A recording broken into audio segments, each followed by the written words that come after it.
Innal hamdalillah nahmaduhu wa nasta'inuhu wa nastaghfiruh wa na'udzu billahi min shururi anfusina wa sayyiati a'malina. Man yahdihillahu fala mudilla lahu wa man yudlil fala hadiya lahu. Asyhadu an la ilaha illallah wahdahu la syarika lah wa asyhadu anna Muhammadan abduhu wa rasuluh. Ya ayyuhalladzina amanu taqullaha haqqa tuqatih wa la tamutunna illa wa antum muslimun. يا أيها الناس اتقوا ربكم الذي خلقكم من نفس واحدة وخلق منها زوجها وبث منهما رجالا كثيرا ونساء واتقوا الله الذي تساءلون به والأرحام إن الله كان عليكم رقيبا. يا أيها الذين آمنوا اتقوا الله وقولوا قولا سديدا يصلح لكم أعمالكم ويغفر لكم ذنوبكم ومن يطع الله ورسوله فقد فاز فوزا عظيما. أما بعد فإن أصدق الحديث كتاب الله وخير الهدى هدى محمد صلى الله عليه وعلى آله وسلم وشر الأمور محدثاتها فإن كل محدثة بدعة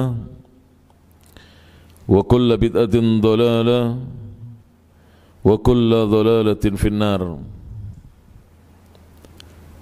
Para bapak dan ibu, kaum muslimin dan kaum muslimat, ikhwan dan akhwat,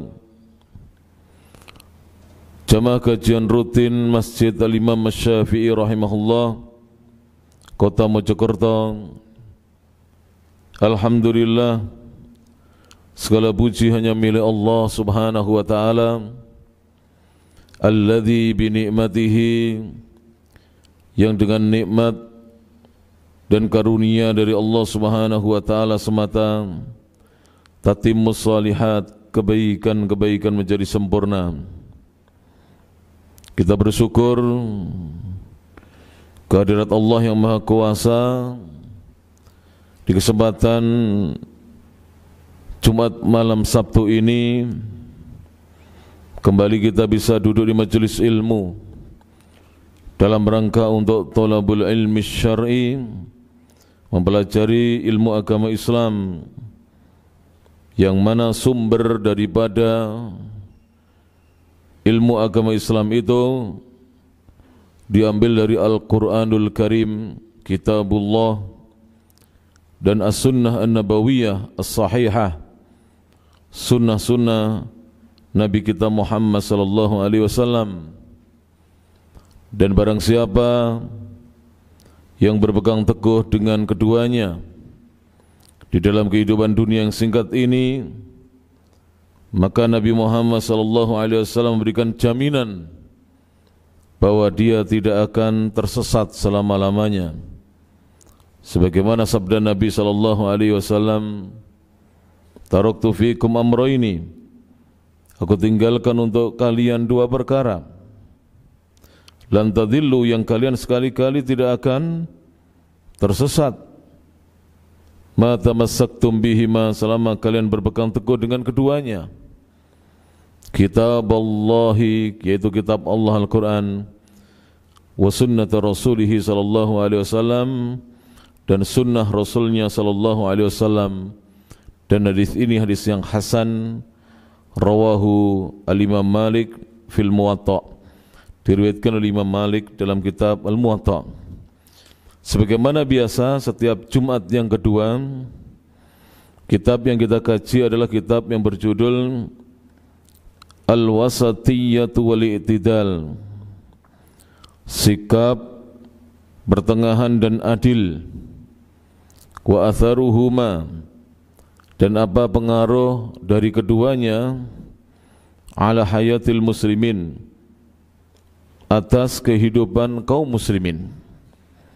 Yang mana kitab ini disusun oleh Syekh Al-Allamah Saleh Ibnu Abdul Aziz Ibn Muhammad Ibn Ibrahim Al-Syekh, yang beliau ini Syekh Saleh Al-Syekh dulunya adalah Wazirus Syu'unil Islamiyyati wad Da'wati wal Irsyad, Menteri Urusan Keislaman, Dakwah dan Bimbingan Al-Mamlakah Al-Arabiyyah Saudiyah, Kerajaan Arab Saudi. Dan beliau sekarang sudah pensiun. Beliau mengatakan di dalam kitabnya halaman 38, dan kita masih membahas tema atau judul Al-Wasatiyatu wal-I'tidalu, sikap pertengahan dan adil fil hukmi, di dalam memberikan hukum atau menetapkan hukum, alal asya'i, atas hal-hal yang terjadi dalam kehidupan. Maka Syekh mengatakan, setelah beliau menjelaskan firman Allah Subhanahu wa taala di dalam Al-Qur'an, ya, sebagaimana dalam surah Al-Isra, surah nomor 17 ayat 36, di mana kita tidak boleh mengikuti sesuatu yang kita tidak punya ilmu tentangnya, baik berbicara maupun bertindak. Jadi kalau kita tidak punya ilmu, maka sesuatu yang mau kita sampaikan itu jangan disampaikan dulu, gali dulu tentang ilmunya. Atau sesuatu yang mau kita lakukan, kita amalkan itu jangan kita terburu-buru mengamalkannya. Maka pelajari dulu apakah amalan-amalan itu betul-betul bersumber dari dua sumber agama Islam yang murni, yaitu Al-Quran dan As-Sunnah. Beliau berkata, wal wajibu alaina, maka yang wajib atas kita, an-nad'a, untuk kita meletakkan, kita taruh hadhil ayata, ayat ini, nasba a'yunina, di hadapan mata-mata kita. Jadi ayat ini hendaknya ada di hadapan kita. Setiap kali kita mau berbicara, maka dilihat kembali apakah yang mau kita sampaikan itu ada dasarnya atau tidak. Setiap kali kita mau berbuat, maka diteliti kembali, diperiksa kembali apakah amalan itu ada tuntunannya atau tidak. Wa an nad'a qaulallahi, dan hendaknya kita meletakkan firman Allah Jalla wa Ala, Allah yang maha besar dan maha tinggi, finnahyi, firman yang isinya adalah larangan, anil qauli, larangan dari berbicara, bila ilmin, dengan tanpa ilmu. Jadi tidak boleh kita berbicara tanpa ilmu. Haitsu ja'alahu qarinan lisyirki, di mana Allah menjadikan larangan tersebut, berbicara tanpa ilmu, qarinan, larangan itu mengiringi, mengikuti lisyirki, larangan berbuat kesyirikan. Jadi setelah Allah melarang kita berbuat kesyirikan, menyekutukan Allah Subhanahu wa taala, lalu Allah melarang kita berbicara tanpa dasar ilmu, menunjukkan berbicara tanpa dasar ilmu itu dosanya adalah besar sesudah dosa berbuat syirik, menyekutukan Allah Subhanahu wa taala. Bi qaulihi jalla wa ala, sebagaimana dalam firman-Nya Allah yang maha besar dan maha tinggi, Allah berfirman, wa an tusyriku billahi, dan dari kalian, Allah melarang kalian berbuat kesyirikan kepada Allah, malam yunazzil bihi sultana, yaitu perbuatan-perbuatan yang Allah tidak turunkan di dalam perbuatan itu keterangannya. Jadi kalau tidak ada keterangan perintah agama untuk kita mengamalkan perbuatan itu, apalagi perbuatan itu menyekutukan Allah, tinggalkan. Contoh para jamaah, apakah ada keterangan dalam agama kalau menikah itu harus memilih hari baik? Tidak ada ketentuan. Semua hari itu baik. Dan hari baik dalam sepekan itu Jumat. Karena di mana Jumat adalah hari raya pekanan bagi kaum muslimin, di mana kaum muslimin beristima', berkumpul di masjidnya Allah untuk mengikuti rangkaian ibadah Jumat. Tadi barusan siang tadi kita kerjakan. Kita masuk masjid, salat tahiyatul masjid. Lalu sebagian berzikir, sebagian membaca Al-Quran, sebagiannya diam, sebagian masih mengerjakan sunnah-sunnah Nabi, yaitu sholatul mutlak, sholat mutlak. Ini sudah mulai jarang ini. Jadi kalau khatib masih lama khutbahnya, waktu naik mimbarnya khatib masih lama. Dulu di zaman saya masih kecil ya, di masjid-masjid kampung, khususnya di masjid-masjid pesantren itu, bapak-bapak tua, kakek-kakek kita itu sholat namanya sholat intidhar. Dinamakan kalau dalam istilah sebagian ulama fikih sholat al-intidhar, sholat menunggu. 2 rakaat salam, berdiri lagi, 2 rakaat salam. Sekarang sudah mulai apa? Jarang. Kebanyakan kaum muslimin masuk masjid setelah tahiyatul masjid, apa yang dilakukan? Mengheningkan cipta. Itu yang dilakukan. Baca Quran juga tidak, ya. Berzikir juga saya tidak tahu juga, ya. Tapi semuanya ya mengantuk. Harusnya baca Quran, ya. Kalau di Saudi Arabia, ya, orang-orang kalau menunggu khatib itu membaca Al-Quran. Begitu waktunya sudah dekat dengan azan, ya. Kan azan Jumat itu kalau di Saudi Arabia kebanyakan 2 kali azan. Ada beberapa masjid 1 azan. Kalau di masjid kita ini Imam Syafi'i hanya 1 azan ya. Kalau di masjid kami, masjid pondok pesantren kami, itu 2 azan. Azan pertama kurang lebih 40 menit sebelum khatib datang, azan dulu. Dan itu termasuk sunnahnya sahabat Utsman bin Affan radhiyallahu taala anhu. Setelah azan pertama, kita masih boleh sholat, boleh membaca Al-Quran, sholat sunnah, namanya sholat sunnah al-mutlak atau al-intidhar, kemudian membaca Al-Quran. Nanti kalau khatib sudah siap, ya, khatib memberi isyarat atau panitia memberi isyarat kepada khatib untuk naik ke mimbar, kemudian khatib mengucapkan salam, maka adzan yang kedua, ini yang disebut dengan adzan Jumat, ya. Adzan kedua. Kalau di zaman Nabi SAW adzannya hanya 1, yaitu ketika khatib selesai salam maka muadzin mengumandangkan adzan. Di zaman Abu Bakar Siddiq juga radhiyallahu anhu 1 adzan. Di zaman Umar Ibnul Khattab radhiyallahu anhu juga 1 adzan. Tetapi zamannya khalifah yang mulia Utsman Ibnu Affan radhiyallahu anhu, seterusnya sampai sekarang 2 adzan di negeri tanah Arab sana. Adzan pertama dahulu di zaman Utsman itu dilaksanakan di dekat pasar. Adzan pertama, dan waktunya lebih dari 1 jam.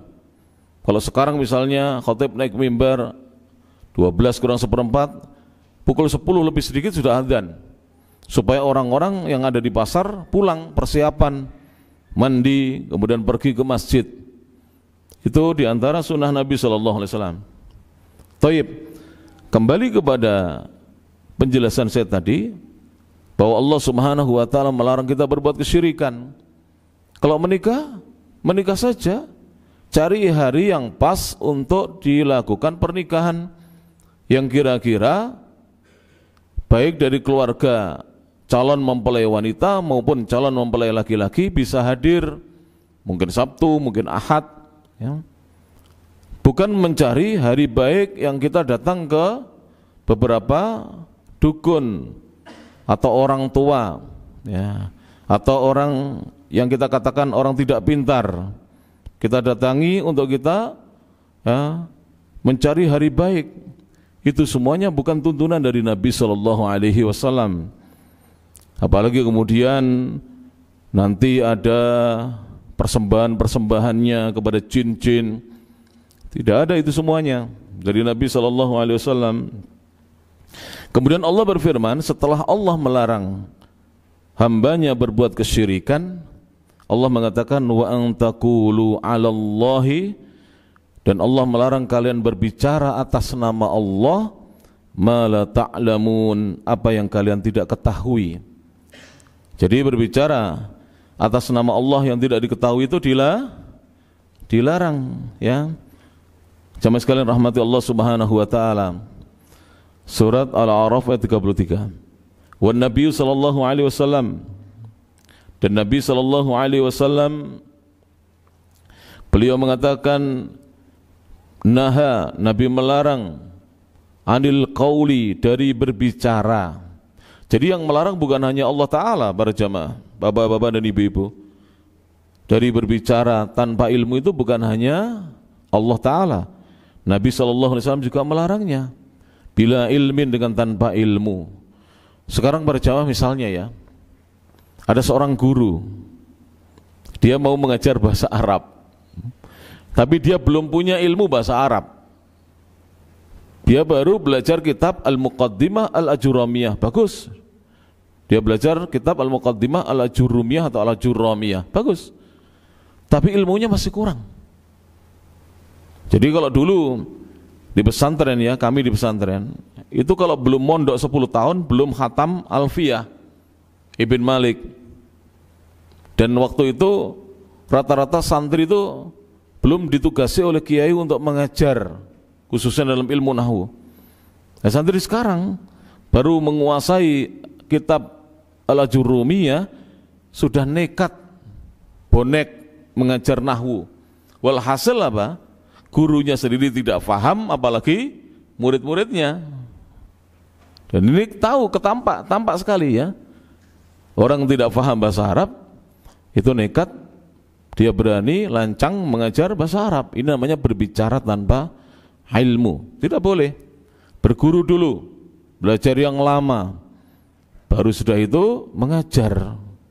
Jadi jangan sampai kita terburu-buru tampil, berbicara, berkhutbah, mengajar, tapi minim ilmu. Tidak boleh. Para ulama mengatakan faqidu syai' la yu'ti. Orang yang tidak punya sesuatu tidak bisa memberi. Orang yang bisa memberi hanyalah orang yang punya sesuatu. Orang tidak punya harta tidak bisa memberi, membantu. Orang tidak punya ilmu tidak bisa mengajar. Orang tidak pernah belajar agama dan tidak pernah belajar ya nasihat-nasihat, tidak bisa dia menasihati. Wa qala sallallahu alaihi wasallam, mana dalil dari hadis Nabi sallallahu alaihi wasallam yang menunjukkan bahwa Nabi melarang berbicara tanpa dasar ilmu? Nabi bersabda, ajra'ukum 'alal futya, orang yang paling nekat di antara kalian. Ini terjemahan yang paling bagusnya. Ajra' itu yang paling lancang, yang paling berani. Bukan berani bagus ya, ini nekat. Kalau orang sekarang namanya nekat. Orang yang paling nekat 'alal fatwa, kemudian dia berfatwa, lancang berfatwa, ajra'ukum 'alan nar, itulah yang nekat masuk neraka. Naudzubillah. Makanya lebih baik kita ini duduk di majelis ilmu dulu, jangan buru-buru ingin dipanggil sebagai kiai atau ustadz untuk mengajar. Sekarang kan begitu. Akhirnya akhlaknya tidak baik, ilmunya belum mapan ya. Dia sudah buru-buru ingin mengajar. Belajar dulu berjamaah ya rahmatullah subhanahu wa ta'ala. Dan hadis yang barusan saya bacakan akhrajahu ad-Darimi, dikeluarkan oleh Imam ad-Darimi fi sunanihi, di dalam kitab sunannya.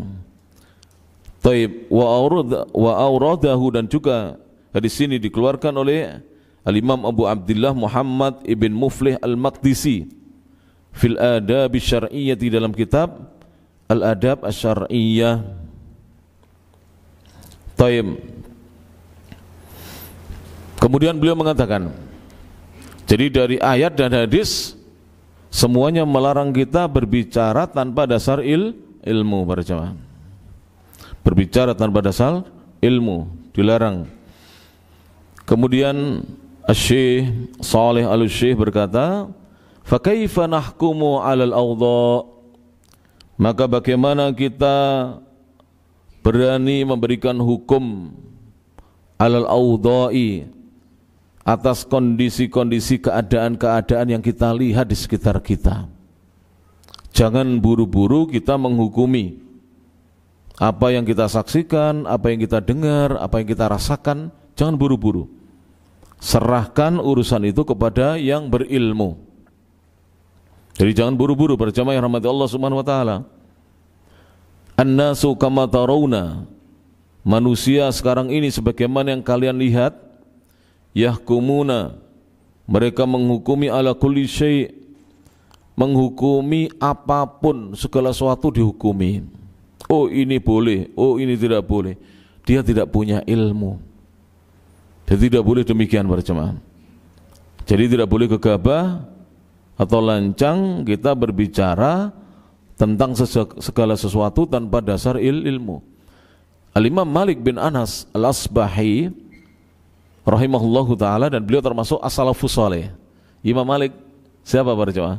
Imamu daril hijrah, imamnya penduduk Madinah, imamnya kota Madinah. Dan Imam Malik itu siapa? Gurunya, ya, syekhnya Al-Imam Muhammad ibn Idris Asy-Syafi'i Al-Muttalibi Al-Qurashi, gurunya Imam Asy-Syafi'i.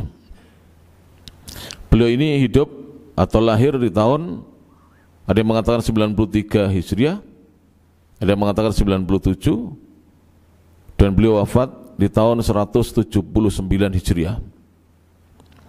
Beliau gurunya Imam Malik, gurunya Imam Asy-Syafi'i, Imam Malik.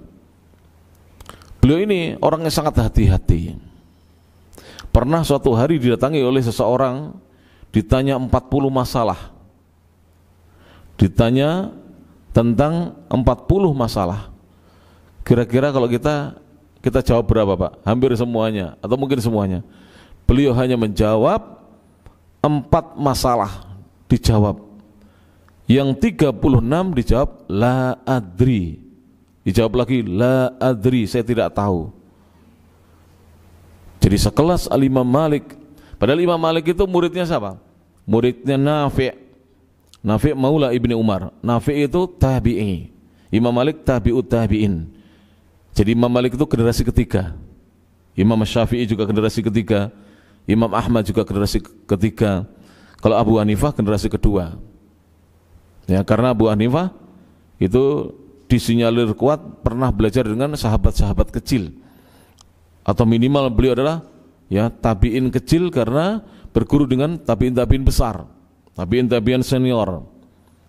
Nah, Imam Malik ini padahal generasi ketiga dari as-salafus saleh, yang jelas-jelas Nabi memberikan rekomendasi dan tazkiyah kepada Imam Malik. Sebagaimana dalam hadis, khairun nasi qarni, sebaik-baik manusia adalah generasiku, berarti generasi as-sahabah radhiyallahu anhum, tsummal ladzina yalunahum, kemudian orang-orang yang datang sudah para sahabat, yaitu murid-muridnya mereka, at-tabi'un, namanya tabi'in. Tabi'in itu artinya apa? Para pengikut. Kemudian tsummal ladzina yalunahum, kemudian orang-orang yang datang sudah para tabi'in, yaitu tabi'ut tabi'in atau atba'ut tabi'in, murid-muridnya para tabi'in. Jadi di generasi ketiga yang dipuji Imam Malik itu. Tapi 36 pertanyaan dari 40 dijawab la adri. Inilah ulama tahu batasan-batasan syariat dan tidak berani berbicara tanpa dasar ilmu. Jangan kita berbicara tanpa dasar ilmu, berjemaah. Kemudian beliau mengatakan, fahal yaliku bi ahlil fikri wal ilmi. Apakah layak bagi orang yang ahli di dalam berfikir dan ahli ilmu, wa ahlil manhajil fikri, dan ahli dalam metode pemikiran, wal manhajil mustaqimi, dan ahli dalam metode yang lurus, fin nadhari, di dalam melihat, wa ta'amuli, maupun mengamati, an yakunu mustajilin, apakah layak mereka menjadi golongan orang-orang yang terburu-buru dan tergesa-gesa? Sekarang ini kan kita ini sering nih berjamaah. Yang lucu itu menghukumi niatnya orang ini apa mau mengalahkan malaikat ini. Yang tahu niatnya orang itu malaikat. Dan dia nanti menulis, saya tidak tahu niat panjenengan, datang ke sini apa niatnya. Panjenengan juga tidak tahu niat saya. Tapi ada orang sekarang ini, dia mudah menghukumi orang seakan-akan dia ini tahu niatnya orang ini. Orang baru begini, oh ini begini, oh ini begini. Bukan, belum tentu. Padahal belum tentu. Dosa enggak ini? Menghukumi niatnya orang. Bahasa lainnya suudon, bahasa Sidoarjo suudon. Berburuk sangka, boleh tidak ini? Jadi setiap ketemu orang buruk sangka dengan orang terus, semua diburuk sangkai. Tidak ada orang yang selamat dari lisannya kecuali dirinya sendiri. Tidak ada yang selamat dari apa? Buruk sangkanya kecuali apa? Dirinya sendiri. Ada kan sekarang ini? Dan sudah ngaji, ini kan parah ini. Tidak boleh. Walaupun orang itu terlihat dohirnya buruk di hadapan kita, belum tentu buruk. Ini tolong dicamkan ini. Karena nanti akan ada apa? Pembahasan bahwa pada diri seorang muslim itu pada asalnya tidak boleh dia dicela. Dirinya tidak boleh dicela. Kecuali memang orang itu tercela. Dan itu tidak boleh gegabah kita menghukumi orang itu tercela. Ya jelas para jamaah. Para ulama dulu memberikan contoh. Contohnya begini. Ada bapak dan anak, ya, itu jalan, dua-duanya jalan. Dia menuntun keledainya. Tahu keledai? Bukan jaran, bukan kuda ya. Keledai. Keledai itu kecil, agak gemuk, ya, pendek, wajahnya seperti kuda, tapi bukan kuda. Dituntun. Orang mengomentari, ini bapak dan anak punya keledai tidak dimanfaatkan, ya tak? Mbok, bapaknya suruh naik, anaknya tahu diri, anak itu harus menghormati orang tua. Akhirnya bapaknya naik. Ketemu orang lagi, ini komentator di negeri Konoha, komentatornya ini. Di negeri apa? Plus 02. Oh, banyak komentator. Main bola sendiri tidak bisa, tapi kalau komentari pemain bola itu hebat-hebat Indonesia ini. Bahkan ustadz oleh dikomentari, ustadz tidak bisa bahasa Arab. Padahal ustadznya baca kitab, lihat dia bisa apa tidak. Jadi, naudzubillah min dzalik. Lalu bapaknya naik pada jemaah. Begitu bapaknya naik, dikomentari, bapak itu tidak punya belas kasihan pada anak. Bahwa orang tua itu yang menuntun keledainya, anaknya suruh naik, kasihan masih kecil. Anaknya ganti suruh naik, bapaknya turun. Komentari lagi, ya, anak tidak hormat kepada orang tua, tidak sopan itu. Anak sekarang ya begitu itu. Bapaknya suruh gandeng, nuntun, dia naik sendiri. Kalau bahasa Jawanya mengkruk nang dhuwur, ya, di atas keledai. Sudah, akhirnya dua orang ini menaiki keledai itu. Akhirnya dikomentari lagi, orang tidak punya akal, keledainya kecil dinaiki dua orang. Itu tidak kuat gitu. Dikomentari lagi, Pak. Akhirnya mereka pegel, jengkel, keledainya pikul berdua. Orang gila, keledai itu kendaraan malah dipikul. Coba, sekarang kan begitu orang ya. Komentator. Ini tolong, walaupun ceramah saya atau kalimat ini mungkin menusuk atau menyinggung perasaan panjenengan, minimal kita hati-hati sekarang ini, jangan menghukumi orang sembarangan. Misalnya panjenengan janjian dengan orang pukul 19.30 setelah kajian di Imam Syafi'i Mojokerto. Panjenengan tunggu di rumah, tidak datang-datang, tidak usah udon, santai saja. Nanti kalau datang ya kita ramah. Dia assalamualaikum, waalaikumsalam warahmatullahi. Kalau dia tidak mengatakan apa-apa, tidak usah dikomentari. Kamu janjian begini-begini, nggak usah, diam aja. Mendingan dibuat istighfar, dibuat apa, dzikir daripada mengomentari orang. Nanti biar dia cerita, mohon maaf saya tadi begini, kan enak. Terus jangan kalau dia sudah beralasan, alah paling ini dusta ini paling orang ini. Paling dia cari alasan supaya saya tidak marah. Sudah selesai. Kalau dia sudah beralasan, selesai. Urusannya selesai. Kalau dia berdusta, nanti dia akan dicap oleh Allah sebagai pendusta. Tidak usah khawatir. Jadi kalau ada orang suka berbohong kepada kita, tidak usah khawatir. Nanti pada suatu hari Allah akan membuka kedoknya dan orang ini dicap kadzab sebagai pendusta. Orang yang suka berdusta itu. Makanya saya kalau dibohongi orang tidak takut. karena Allah akan menghukum dia sebagai pendusta nantinya. Saya tidak takut, karena Allah Maha tahu. Dia berdusta kepada saya, ya, itu kita tidak rugi, dibohongi, ya, dustai, tidak rugi kita. Tapi yang rugi dirinya sendiri ketika dicap nantinya oleh Allah Subhanahu wa taala sebagai seorang pendusta. Wa an yakunu ghairu muta'annina. Dan apakah layak mereka menjadi orang-orang yang tidak berhati-hati fil hukmi alal asya'i, untuk menghukumi hal-hal yang dia saksikan dan dia dengar maupun dia, ya, rasakan. Maka hendaknya kita berhati-hati, tidak terburu-buru.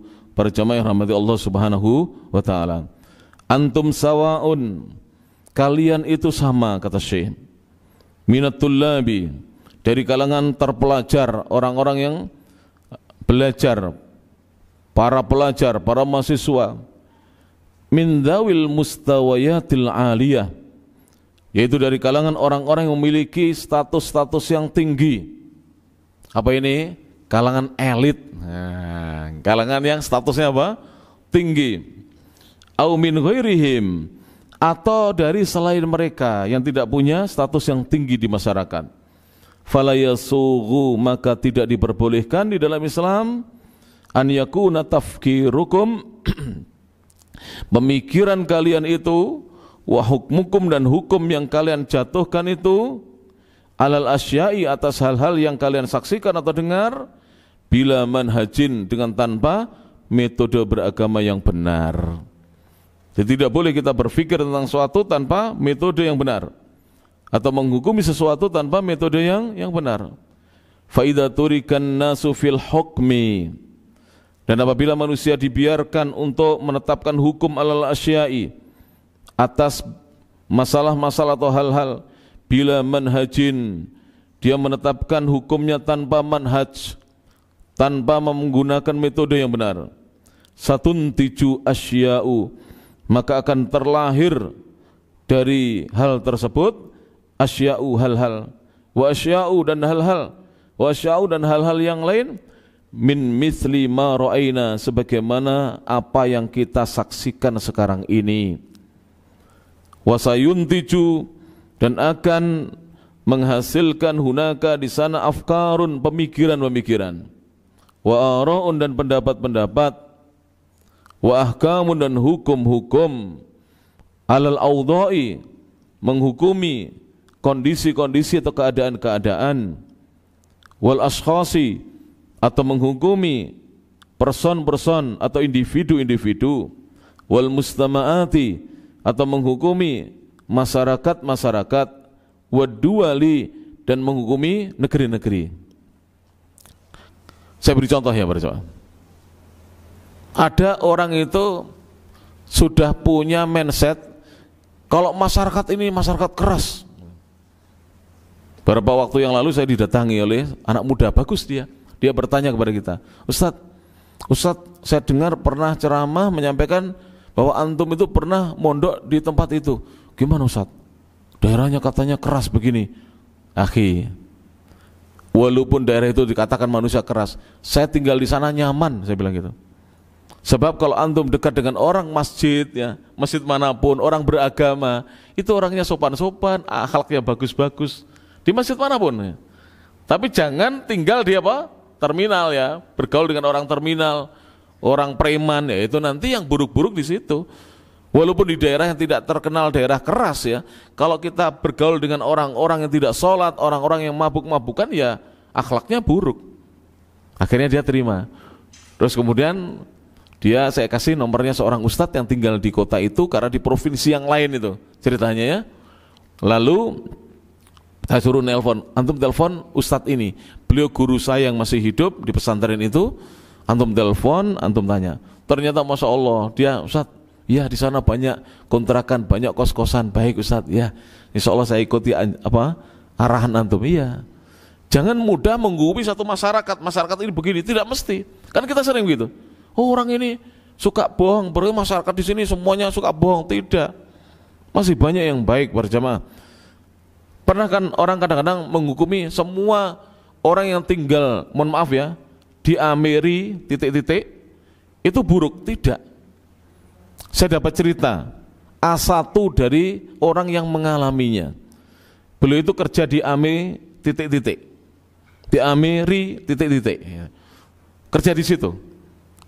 Suatu hari dia pulang ke Indonesia, lupa mengunci, namanya orang lupa. Padahal jaraknya itu jauh sekali perjalanannya, menggunakan pesawat terbang, dan bisa jadi transit lebih dari 1 kali transitnya. Beliau ini lupa mengunci pintu depannya, bayangkan. Hartanya semua di situ. Kerja di perminyakan. Tentunya hartanya berharga kalau kerja di perminyakan, duitnya banyak. Ya. Jadi Pertaminanya Ami titik-titik itu. Pulang ke Indonesia. Setelah itu dia balik lagi ke negeri itu. Dia mendapati pintunya itu ditutupi dengan kayak seperti triplek atau apa, supaya tidak dimasuki orang. Dia tidak berani mengunci karena tidak ada kuncinya kan. Dia lupa belum mengunci. Ditutupi itu supaya tidak dimasuki orang. Padahal itu orang jelas-jelas non muslim tetangganya. Terus dia cerita lagi, Pak Ustadz, kan saya diskusi gitu, saya senang diskusi dengan teman-teman yang pernah kerja di negara yang lain. Kemudian dicerita, suatu hari Pak Ustadz, saya pulang ke Indonesia lama, liburan lebih dari 1 bulan. Balik ke sana kemungkinan besar pasti rumput-rumput halaman saya itu tinggi-tinggi. Pasti sudah tidak teratur. Ternyata rumputnya rapi. Siapa yang mau motong? Tetangganya yang non muslim. Maka kita tidak boleh gegabah menghukumi satu negara, satu masyarakat, ya, satu komunitas, satu ormas. Ya. Sekarang kan mudah orang menghukumi ormas ini buruk, padahal masih banyak di situ orang-orang baik yang betul-betul berjuang untuk agamanya. Jelas ini para jemaah yang rahmati Allah Subhanahu Wa Taala. Apa yang dipesankan oleh Syekh ini sekarang menjadi kenyataan. Kita mudah menghukumi apa saja. Jadi kondisi dihukumi, person dihukumi, masyarakat dihukumi, negara dihukumi, padahal kita tidak tahu hakikat yang sebenarnya. Wa hattal hukmu 'alan nawaya, bahkan masyarakat, bahkan manusia sekarang banyak menghukumi niatan-niatan orang. Kira-kira bagaimana itu?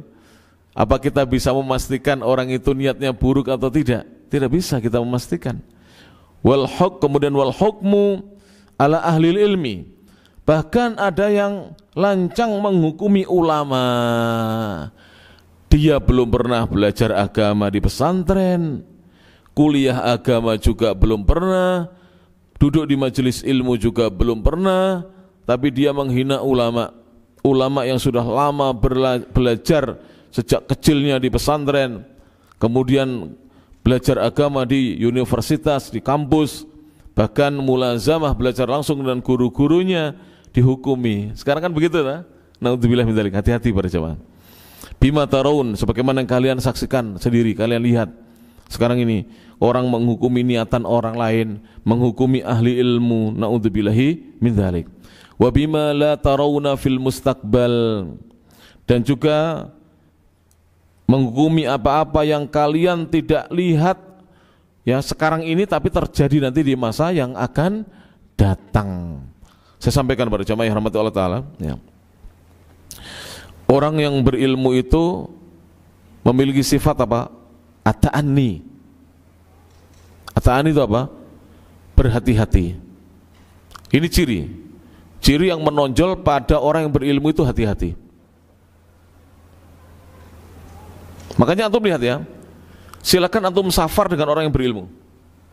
Safar, naik mobil, naik kereta api, naik apa? Bus, naik truk, naik sedan antum, atau naik pesawat terbang. Nanti antum lihat, omongannya loh berbobot. Kalau orang kan tidak, melihat apa di depannya dicela, ada berapa celah. Omongannya tidak berbobot. Kenapa? Karena dia tidak takut kepada Allah Subhanahu Wa Taala.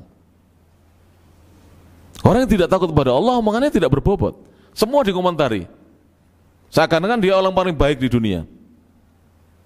Tapi orang yang berilmu hati-hati dia. Dia berhati-hati saat ngomong itu berhati-hati. Sekali dia bicara, dia berani mempertanggungjawabkannya. Maka ini harus kita pelajari para jemaah. Kita harus belajar akhlaknya para ulama. Mereka memiliki akhlak apa? At-ta'anni, berhati-hati, bukan al-istijal, terburu-buru. Makanya Nabi SAW bersabda dalam hadis yang sahih, beliau mengatakan, al-ajalatu minasyaitan, ketergesa-gesaan itu dari syaitan, wa ta'anni minar rahman, adapun berhati-hati itu dari Allah yang Maha Pemurah. Jadi hati-hati pada jemaah. Dan para ulama itu sebagaimana dikatakan oleh guru-guru kami, itu memahami yang namanya fiqhul ma'alat. Kalau orang biasa tidak paham itu. Ulama paham apa? Fiqhul ma'alat. Fikih tentang masa yang akan datang nanti seandainya orang berbuat begini akan begini. Kalau dia melakukan ini akan begini. Orang berkata begini akan begini. Kalau orang umum kan tidak berpikir begitu. Kalau ulama berpikir akibat yang akan terjadi di masa yang akan datang berjamaah. Makanya kalau ulama yang betul-betul rabbani ya, orang-orang yang berilmu ya, betul-betul rabbani, tidak ada buang sampah sembarangan itu. Karena dia berpikir, kalau sampah ini saya buang sembarangan, lama-lama tanah air kita ini, tanah tumpah raga kita ini akan kotor, akan tercemar dengan sampah, lama-lama menimbulkan banjir kalau dibuang di sungai. Tapi orang umum tidak berpikir begitu. Makanya lihat Pak, ya, sekarang ini alhamdulillah di beberapa provinsi sudah digerakkan. Tapi saya tadi lihat Pak, sebelum menuju ke sini, saya tidak mau menyebut tempatnya tadi. Pokoknya sudah lewat Mojo Agung, kiri jalan.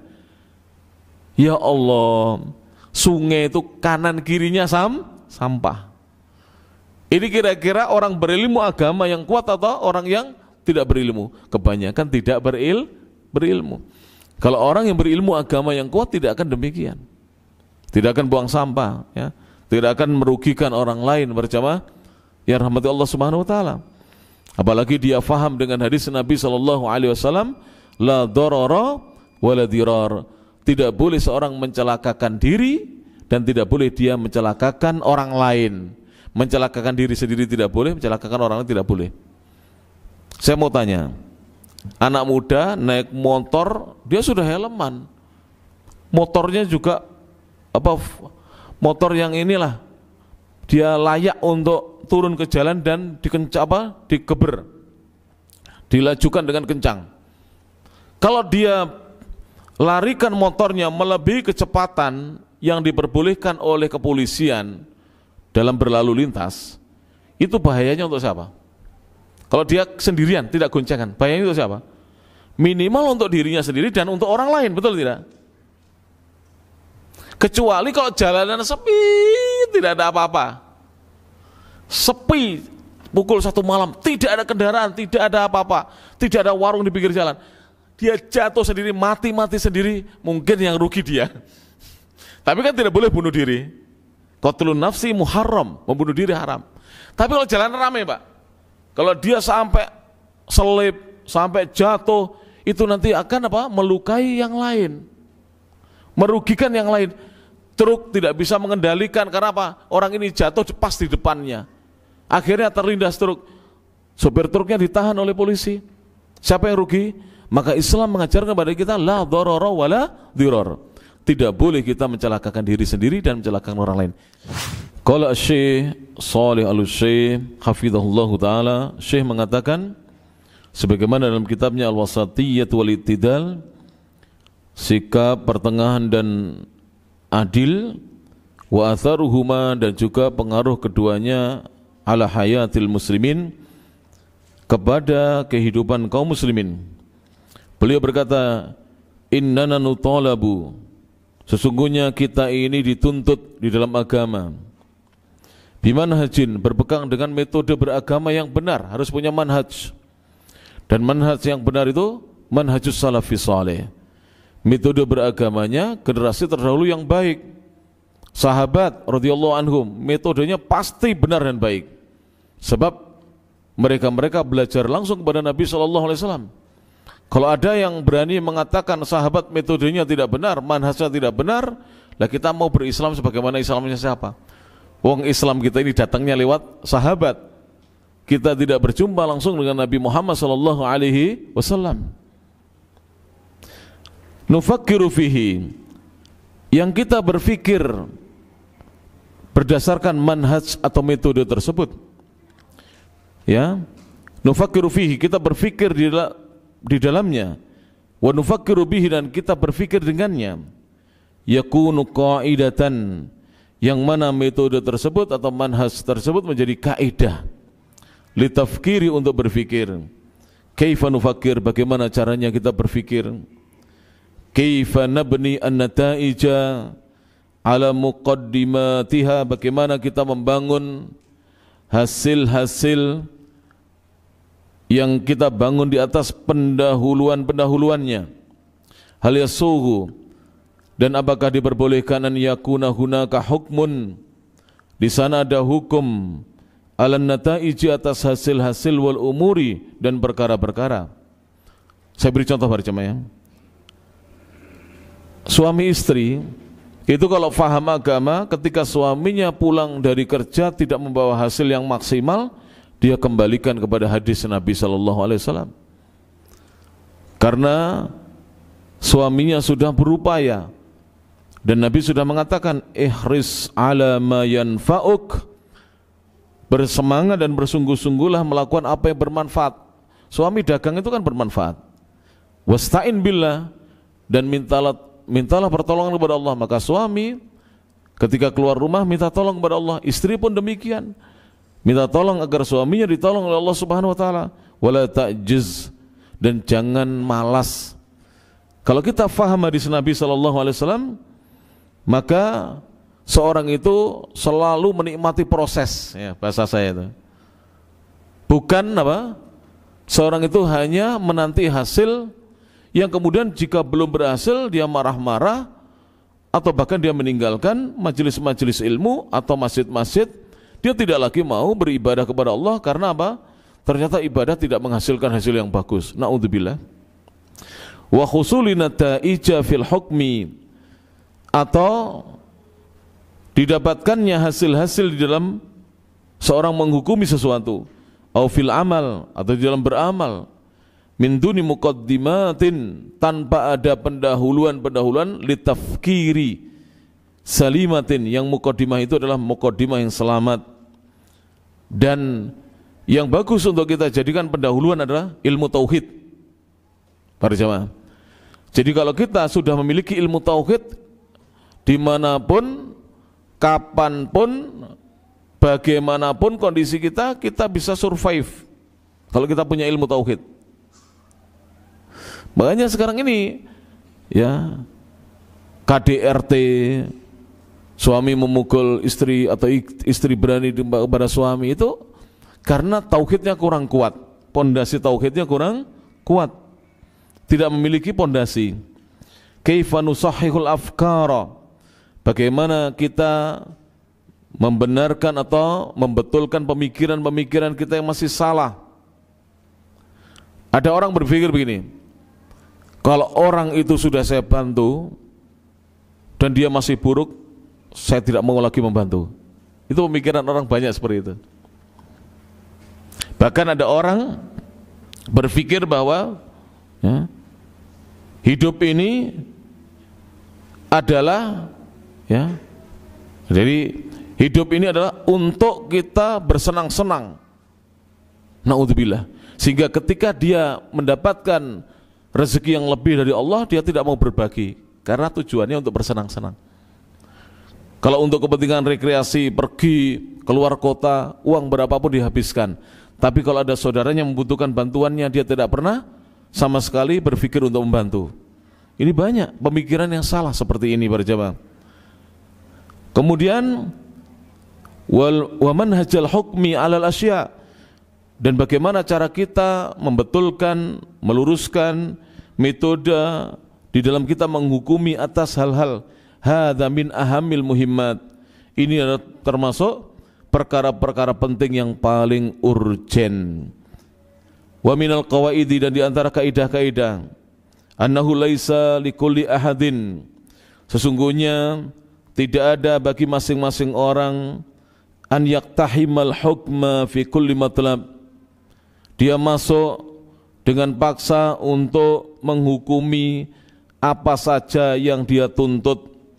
Hunaka asya'u 'azimah, di sana ada hal-hal yang agung.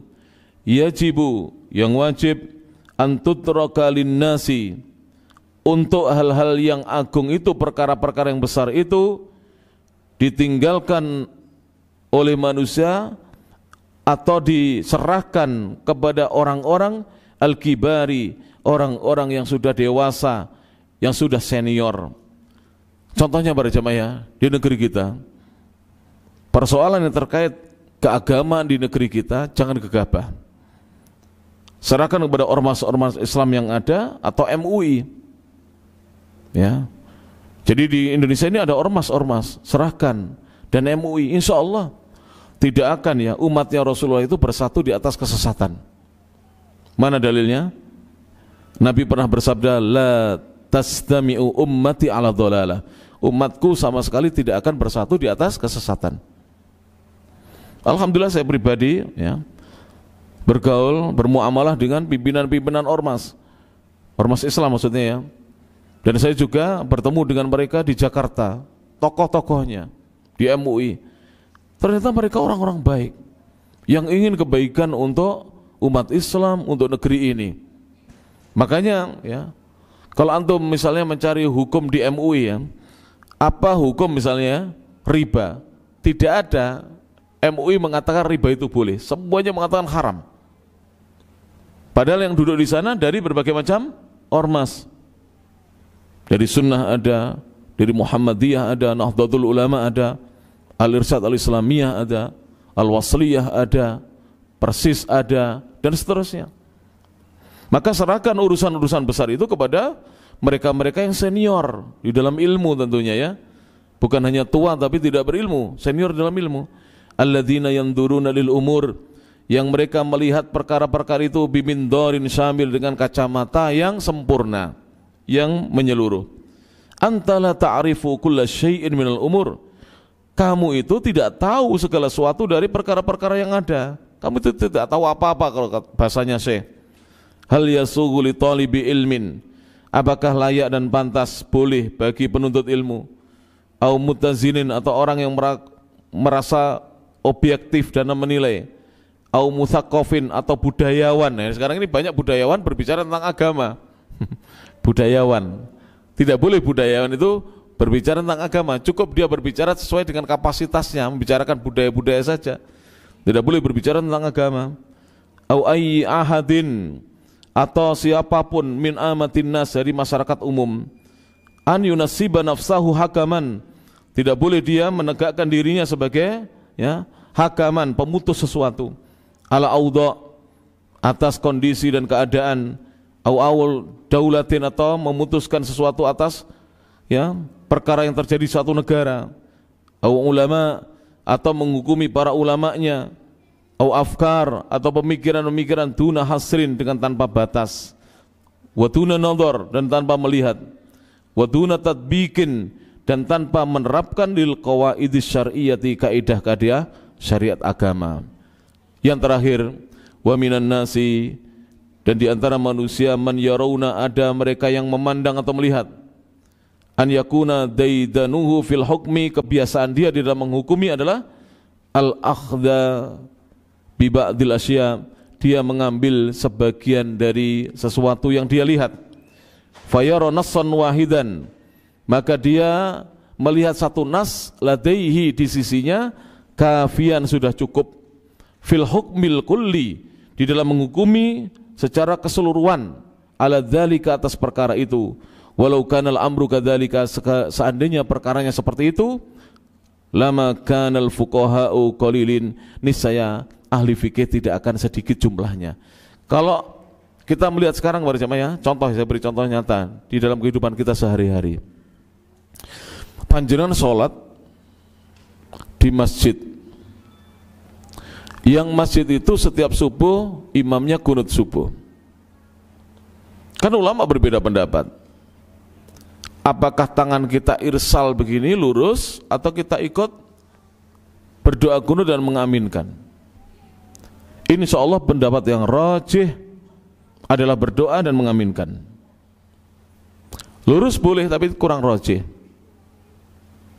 Walaupun kita berkeyakinan atau kita berpendapat bahwa kunut subuh terus menerus selama hidup itu adalah hadisnya dhaif. Hadisnya dhaif. Kunut yang hadisnya sahih adalah kunut nazilah ketika ada peristiwa dan kunut witir. Karena kunut ada 3 macam. Tetapi kalau kita kembali kepada ulama-ulama besar, bukan ustadz-ustadz sekarang loh ya. Imam Ahmad bin Muhammad bin Hanbal Asy-Syaibani, muridnya Imam Syafi'i, itu kalau bermakmum kepada ulama-ulama muridnya Imam Syafi'i maupun Imam Syafi'i sendiri, beliau ikut kunut. Padahal Imam Ahmad yang mendhaifkan hadis itu salah satunya. Nah sekarang kita ikut siapa? Yang begini tanpa ikut kunut. Ikut siapa? Ikut ustadz. Bukan ikut imam. Padahal kita mengaku pengikutnya salafus soleh. Itu. Saya belum mendapatkan ulama sunnah yang menghukumi kunut subuh itu dhaif, sholat di belakang imam yang kunut kemudian tangannya begini. Saya belum mendapati dalilnya. Sampaikan pada saya, nggak apa-apa. Kita diskusi nanti, sharing ya. Siap saya. Kapan ya?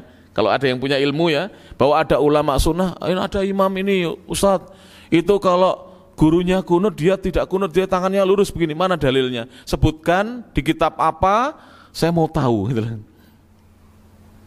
Karena apa?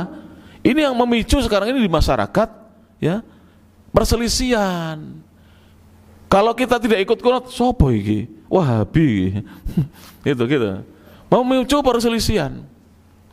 Atau begini, di masjid itu setiap hari kunut, terus panjenengan ditunjuk jadi imam. Apa yang kita pilih? Kunut atau tidak? Yang rajih kita kunut, walaupun kita berpendapat tidak kunut. Jadi kita kunut. Dan itulah yang dilakukan oleh Syekh Profesor Dr. Abdurrahman As-Sudais. Syekh Sudais itu ketika ngimami di Istiqlal beliau kunut saat subuh. Padahal beliau di Mekah tidak pernah kunut, di Madinah tidak pernah kunut. Karena beliau tahu di Istiqlal tidak pernah meninggalkan apa? Kunut. Kalau beliau tidak kunut, geger se-Indonesia nanti. Imam Wahabi gak kunutnya, maka beliau kunut. Jelas para jamaah rahmati Allah subhanahu wa ta'ala. Ini persoalannya kecil, satu ini ya, satu. Para jamaah rahmati Allah subhanahu wa ta'ala ya. Tapi kalau panjenengan misalnya begini, Bapak, saya tidak biasa kunut, mohon maaf, saya tidak hafal doa kunut, kan terus terang enak ya. Daripada gayanya gak kunut, baik gak hafal ya. Tibanya tidak hafal. Allahumma hdina fiman hadait wa afina fiman afait wa tawallana fiman tawallait wa barik lana fima a'tait wa qina syarra ma qadait. Dia ternyata tidak hafal. Pak, mohon maaf, saya tidak biasa kunut dan saya tidak hafal. Daripada nanti keliru, kalau panjenengan mau panjenengan ngimami. Enggak, Dek, sampainya wis gak kunut, gak popo lah. Maju kita, Pak. Berarti kita sudah dapat rekomendasi dari masyarakat gitu loh. Ya gitu, maju Pak. Gitu. Tapi jangan sampai gitu. Panjenengan biasanya kalau sholat zikirnya pelan, ikut Syekh Albani. Astagfirullah, pelan ya. Kemudian sholat di masjid yang semua itu zikirnya dikeraskan. Jangan jadikan imam. Dikeraskan, tapi tidak usah zikir ngikuti yang tidak ada tuntunannya. Tetap zikir yang sunnah. Astaghfirullah, gak usah teriak-teriak. Astaghfirullah, Allahumma antas salam wa minkas salam. Dikeraskan. Karena menyuarakan zikir setelah sholat, ya, menyuarakan ya, menjaharkan zikir setelah sholat itu sunnah. Hadis Bukhari. Yang meriwayatkan Abdullah bin Abbas, beliau bercerita, saya dari pinggir pintu luar mendengar Nabi mengucapkan Allahu Akbar sesudah sholat. Nabi didengar suaranya. Berarti Nabi keras atau pelan? Dan nabinya kita, Nabi siapa? Nabi Muhammad atau si fulan? Nah seperti itu. Amalkan para jemaah. Makanya dalam Islam hendaknya kita belajar yang baik ya, agar kita mengerti ilmu, dan jangan kita kalau tidak punya ilmu lebih baik kita diam ya, kita diam. Demikian para jemaah. Satu contoh lagi ya. Itu tadi zikir dengan apa? Jahar, kemudian kunut subuh. Sekarang berjabat tangan sudah sholat. Jabat tangan sudah sholat itu tidak ada tuntunannya memang. Tapi kalau ada saudara antum di masjid yang masih begitu jabat tangan begini, jangan malah ditampel gini atau dilihat aja. Ya. Untung sebelah kita sabar, kalau nggak sabar kita babak belur, Pak. Salaman, oh iya Pak. Nah, salaman, senyum juga. Kok melakukan bid'ah senyum Ustaz tuh? Bid'ahnya dia yang melakukan, kita tidak melakukan bid'ah kita. Ya ta? Dia, ya ta? Makanya guru kita, guru saya, Al-Ustaz Abdullah Amin, itu yang pertama kali mengajarkan kepada saya, jabat tangan, nggak apa-apa. Yang penting bukan kita yang memulai. Itu kalau di kampung Pak, sampai jauh gini Pak. Sampai belakangnya Pak. Sampai belakangnya ini. Jauh. Ya sampai nggak usah melu-melu ngono, yang penting waktu tangannya orang ke sini ya, kita jabat gitu. Tapi nanti ketika kita sholat ke situ lagi, jangan terlambat. Ketika orang-orang masih ada gini, Assalamualaikum, orang datang disalami. Nanti pas pulang, Assalamualaikum, salaman. Lagi kita kan tidak, datang terlambat, pulang duluan. Kapan jabat tangannya? Dijak jabat tangan tidak mau. Wah, jelas ini. Ketoknya ini orang Wahabi ini. Delok jenggotnya dawa kayak wedhus Wahabi gitu jelas ini. Akhirnya begitu ya kan? Ya. Akhirnya begitu Pak. Karena akhlak kita yang memang tidak baik. Padahal jenggot ini sunnah Nabi. Kiai yang jenggotan banyak kok Pak. Kalau kiai sekarang memang banyak yang cukur jenggot. Jangan tahu beberapa kiai itu jenggot. Gus Sikdam walaupun dikit ada jenggotnya Pak. Gus Tuba itu malah berwewok sekarang ini. Jelas dilihat di video nanti. Gus Tuba berwewok. Pengawalnya Gus Tuba itu malah kayak bapak ini loh. Jenggotnya punya. Pengawalnya Gus Tuba. Itu jelas Ansor itu, Banser itu. Pengawalnya jenggotnya begini. Gus Tuba ploso loh. Cucunya Gus Mi, tahu nggak Gus Tuba?